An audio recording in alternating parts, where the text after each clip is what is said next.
Question है sphere of radius a and mass m roll along a horizontal plane with constant speed v node.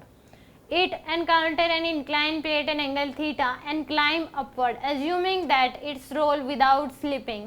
How far up the sphere will travel? कितनी distance तक जाएगा? मान लो यहाँ तक ये x distance गया, कितनी डिस्टेंस गया? x. यहाँ पे जाने के बाद वेलोसिटी क्या होगी? 0. यहाँ पे ये रोल करता हुआ जा रहा है तो इसकी वेलोसिटी भी होगी ओमेगा नोट. इसके इसमें कांस्टेंट स्पीड है ओमेगा नोट की. A mass rolling along a horizontal plane. तो यहाँ पे इस केस में तो कंडीशन एक ही होगी, रोल करते हुए जा रहा है तो v naught equal to r omega naught, ये भी कंडीशन होगी यहाँ पे. अब ये हाइट मान लो, ये हाइट कितनी मान लो यहाँ तक गया, तो ये हाइट कितनी है मान लो h है. तो इस केस में ये x है तो हमें यहाँ पे एक राइट एंगल ट्रायंगल होगी, ये h है, ये कितना है थीटा है.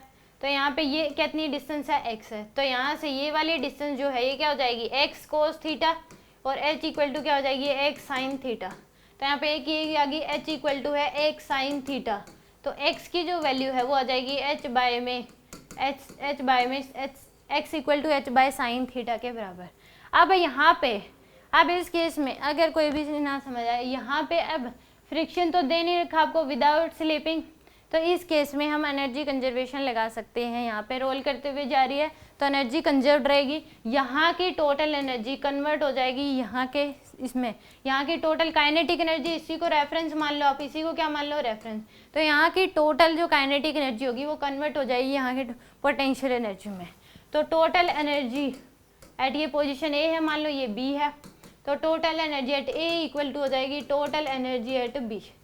ठीक है जी. ए पे काइनेटिक एनर्जी कितनी है? हाफ एम वी नोड का स्क्वायर प्लस ये तो ट्रांसलेशन है plus rotation half I omega node का स्क्वायर एक प्लस में पोटेंशियल एनर्जी 0. यहाँ पे काइनेटिक एनर्जी 0 देगी, पोटेंशियल एनर्जी हो जाएगी एम जी एच. ठीक है जी. और h की value x sine theta, x की value h by sine theta. तो यहाँ से हाफ हमें बतानी है इसकी, assuming that its roll without slipping. x की वैल्यू बतानी है क्या हो जाएगी वी नोट के टर्म में, तो हाफ एम वी नोट का square plus half sphere of radius, solid मान के चलोगे जब तक मेंशन ना हो, इंटू में 2/5 एम आर स्क्वायर इंटू में ओमेगा नोट की वैल्यू मैंने बताया v equal to r omega naught, तो ओमेगा नोट वी नोट का square by r square equal to m g h. R square से आर स्क्वायर कैंसिल, ये 2 से 2 cancel, m v naught का square by 2 plus में m v naught square by 5 equal to m g H.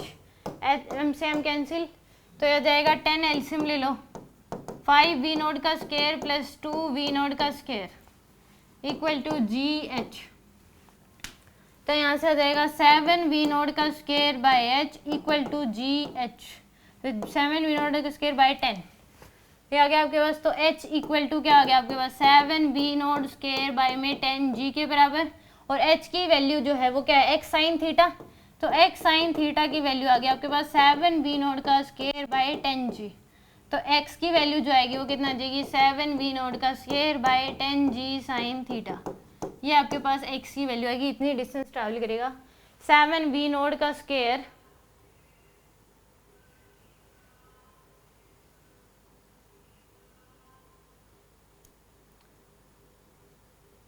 7 v naught का square by में 10 g sine theta. इसका answer none of the option इसमें correct है भाई, तो आंसर यही आएगा इसका.